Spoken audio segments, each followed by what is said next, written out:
Aventador SV. What else do I have to say? We'll do the simplest, most satisfying car repair and show you the top 5 cars that still come with a stick. It's time to check the tech. We see cars differently. Nice. We love them on the road and under the hood, but also check the tech and are known for telling it like it is. Ugly is included at no extra cost. The good, the bad, the bottom line. This is CNET on Cars. Welcome to CNET on Cars, the show all about high-tech cars and modern driving. I'm Brian Cooley. Well, Lamborghini's Aventador LP750-4 is already a handful of hell, a lot of power on 4 driven wheels. How do you possibly build on that? By adding 2 little letters, SV. Let's drive them and check the tech.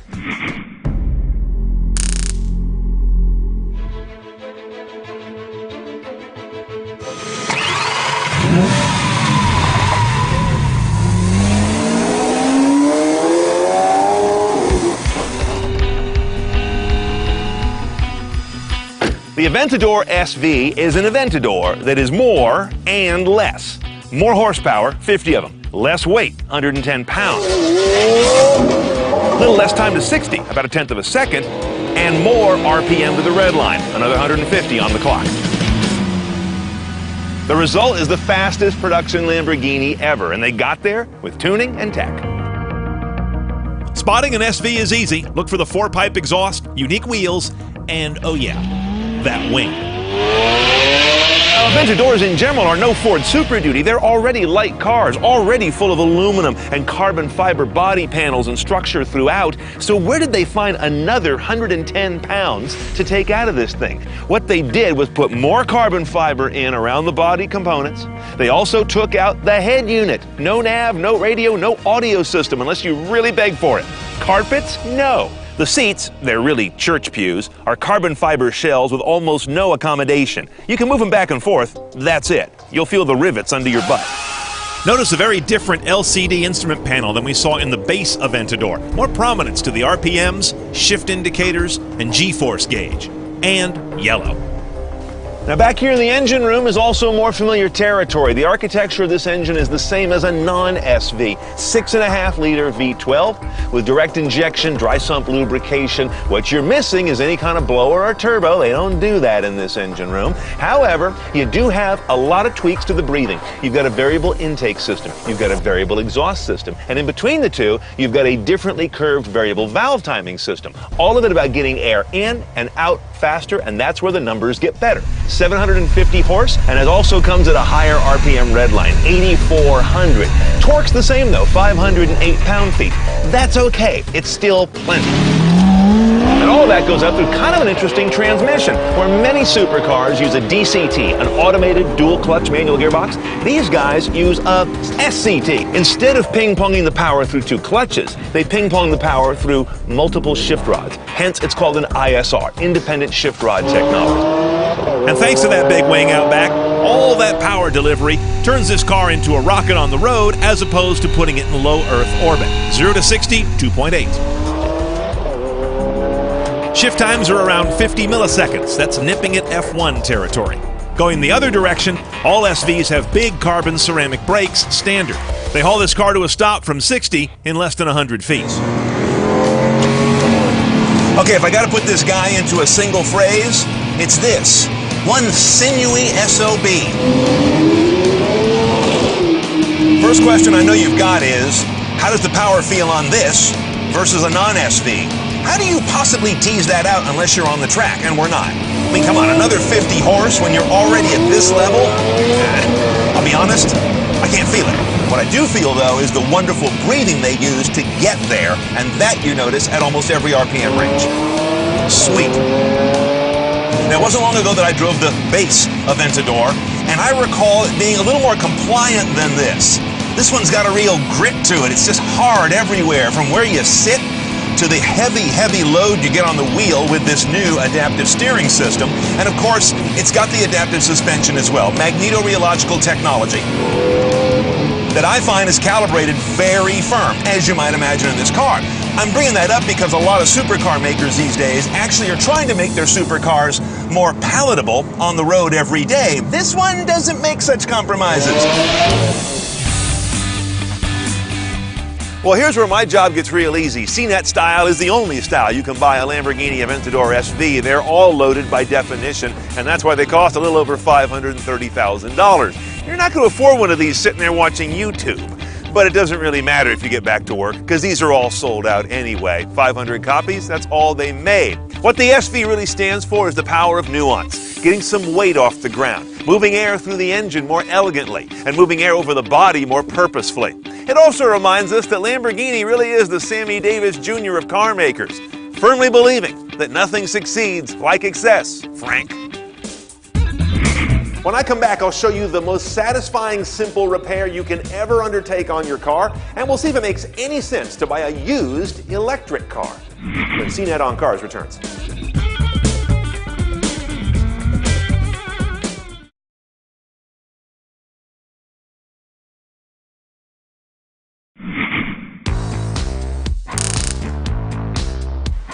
You know the sound. Your battery's dead. And there is no good time. The good news is, though, that replacing your battery is probably the easiest real job under the hood. Aside from the battery itself, you're going to want some gloves. It's kind of a nasty part to deal with. This spray protects the terminals. We're going to use that later. You'll need a wrench to get the battery holder and terminals off. Hopefully it's all one size. And some of these little felt rings. These go on the new battery terminals to help prevent corrosion and problems with starting later.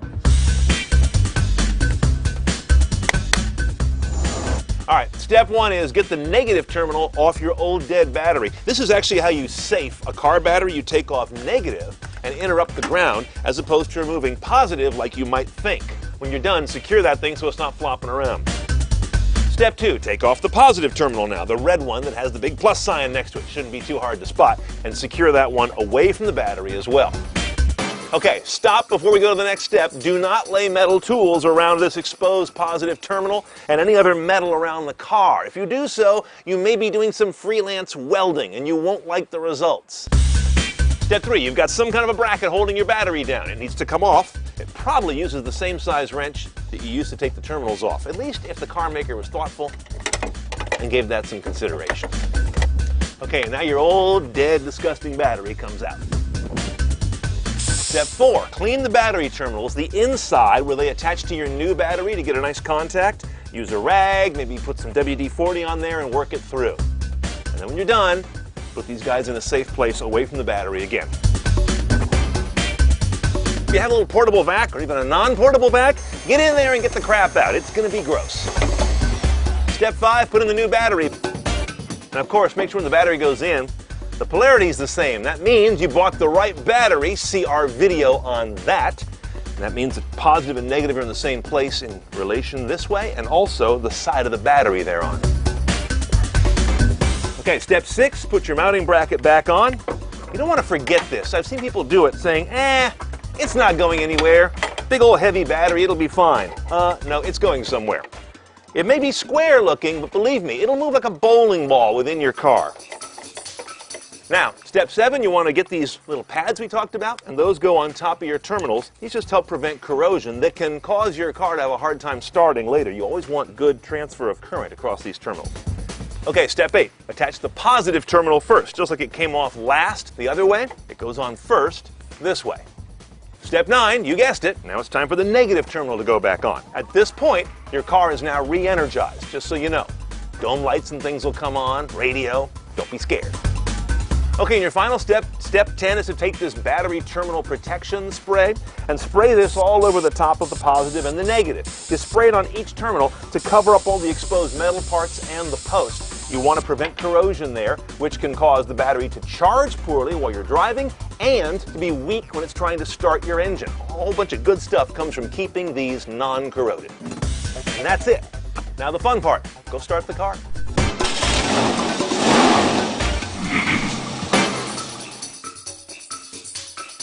Okay, best part of the show is always this one. It's the one that you drive. It's your emails. Let's get started now. We got one here from Robert B. I got a lot along these lines. He's just one of them. Says, conventional wisdom would suggest it's better to buy a used or certified pre-owned car instead of a brand new one. I heartily agree, by the way.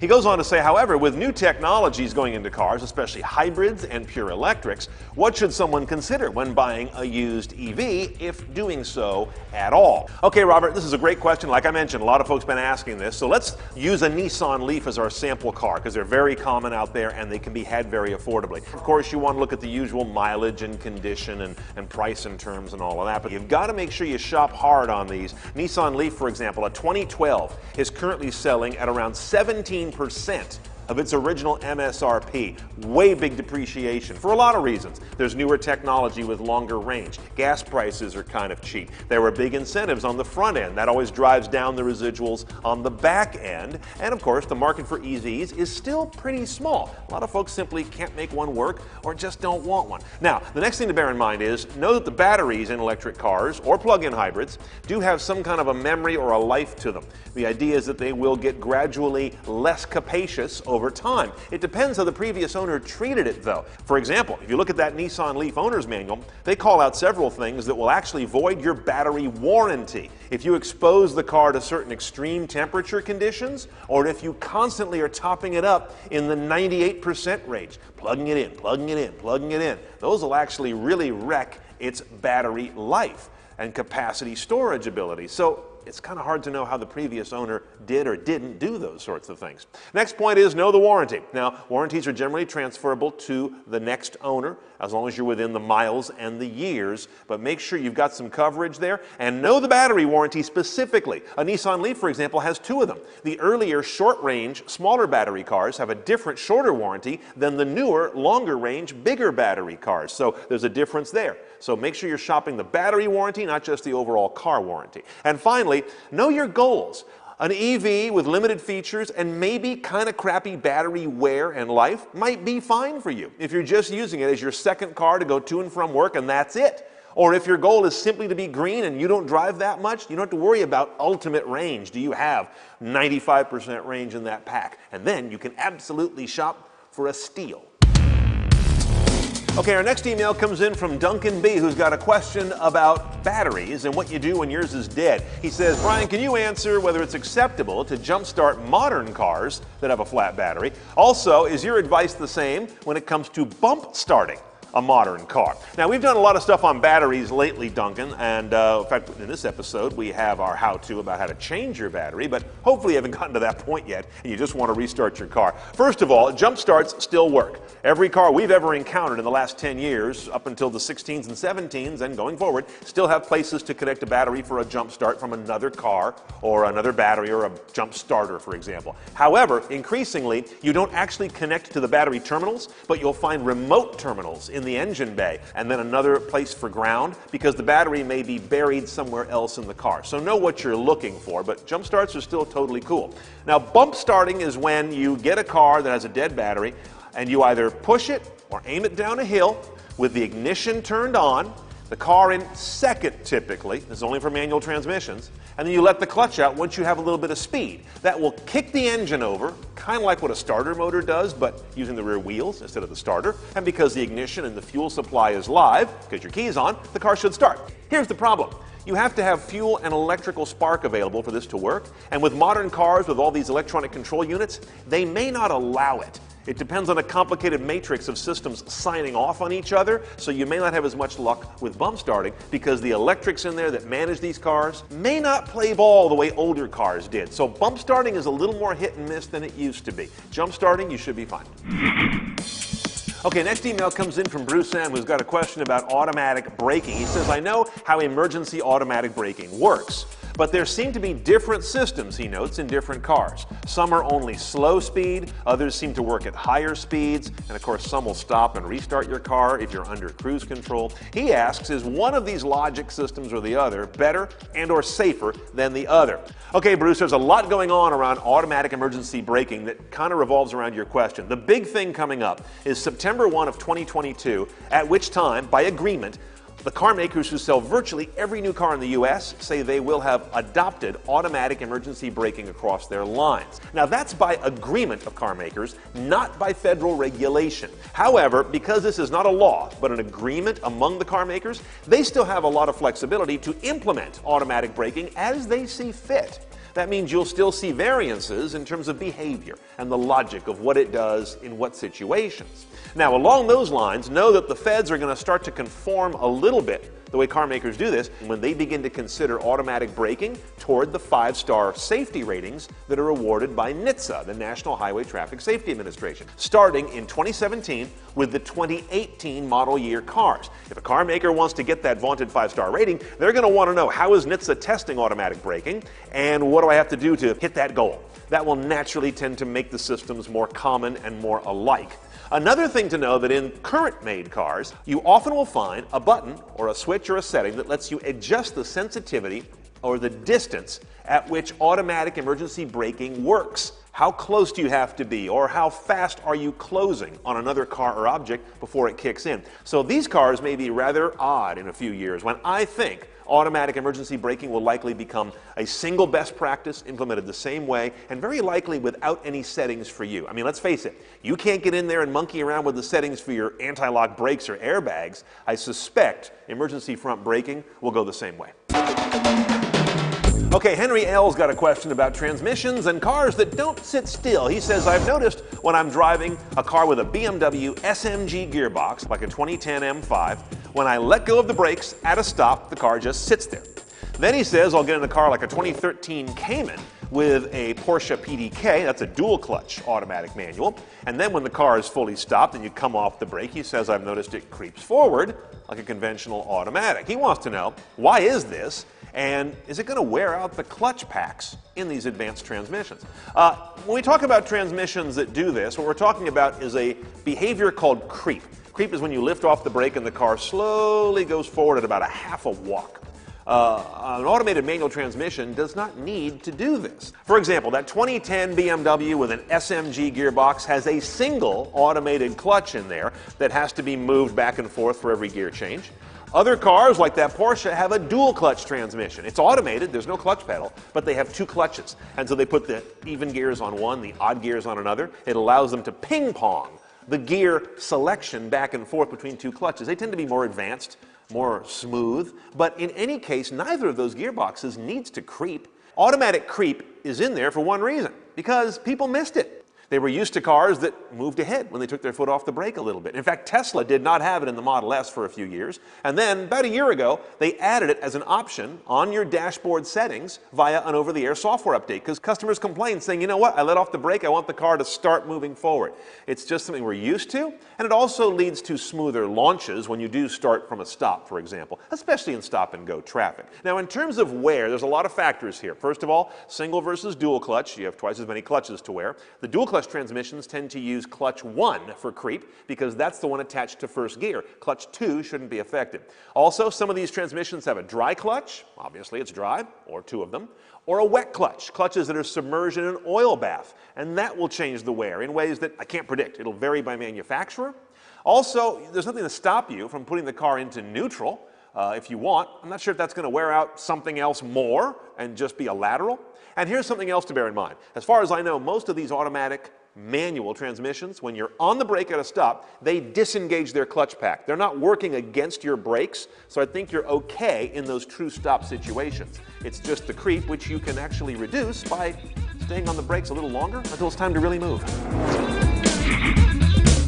In a moment, the top 5 cars for folks who churn their own butter and sew their own clothes.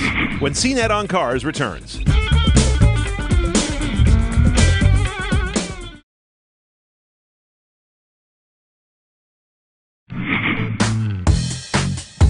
Welcome back to CNET on Cars, coming to you from our home at the Mount Tam Motor Club, just north of the Golden Gate Bridge. You know the complaint, nobody makes cars with a stick anymore. That's because we don't want them. In the US, over 90% of new cars and light trucks are sold with an automatic transmission. From that, you can either infer that that's what we want, or car makers are idiots. I'm going with the former. Worldwide, the numbers are a little more balanced. About a third of gas engine cars around the globe ship with a manual. About 2/3 of diesels. Now, this list isn't for performance car buffs. You know what cars have a clutch. I'm talking today to the everyday driver who needs an everyday car and is curious about getting one with a manual transmission. Here are the top-selling cars of early 2016 that offer one. Number 5 is the 2016 Ford Focus. Focus may be the most manual-rich line of any on our list. You can get the 5 or 6-speed in any of 3 trim levels, and I'm not even mentioning the hot ST and RS upper-end models. Whether you get a 5 or 6, by the way, is geared to whether or not you get a 3 or 4-cylinder engine, but you got a lot of choices. Number 4 is the 16 Nissan Sentra. Now, the downside is to get a manual in a Sentra, you've got to go low rent, the base trim, the S trim car. Getting a little grim there. All the other Sentras come with a CVT, which in and of itself may be enough motivation to learn to drive a stick. Number 3 is the 16 Honda Accord. The Accord's a real oddball on this list. First of all, it's the only car that isn't a little tiny compact. Second of all, it really rubs Camry and Sonata's nose in it because they don't offer a manual in any way, shape, or form. The Accord does on 3 trim levels. Unfortunately, none of them have the V6. Number 2 is the Toyota Corolla. Now, this is interesting because, as you might imagine, the base stripped Corolla offers a manual. Okay, not too interesting. But then they have this sleeper model further up in the line called the S Plus MT. The MT stands for manual transmission. So it's a way to get a still bargain-priced Corolla, but with a little more driver involvement that includes your left leg. Now, before I get you to number 1, here's the real number 1. Ram's big trucks, a 2500 and 3500. These big boys still offer an option for a manual transmission, while Ford Super Duty has long gone all automatics. Now, I don't put these at number 1 because they are so often commercial or business purchases. And by the way, the Ram 1500 that you would likely get for yourself, that is automatic only. The number 1 selling car here in the U.S. that still offers a manual transmission is the Honda Civic, the LX trim, coupe, and sedan. Now, that means you have to get the 2-liter, older technology engine, unfortunately, not the new 1.5-liter turbo motor. That's a bit of a come down. On the other hand, that 2-liter is still IV tech, so you can get ready for it to kick in and use your clutch to modulate it. Thanks for watching. Hope you enjoyed this episode. By the way, if you catch us on YouTube, know that we've moved. We didn't die. We are now within Roadshow on YouTube. So if you're at YouTube, just search Roadshow or just Google Roadshow YouTube. You'll find us there in the CNET on Cars channel. Hope you'll subscribe. And of course, you can always find us at cnetoncars.com. I'll see you next time we check the tech.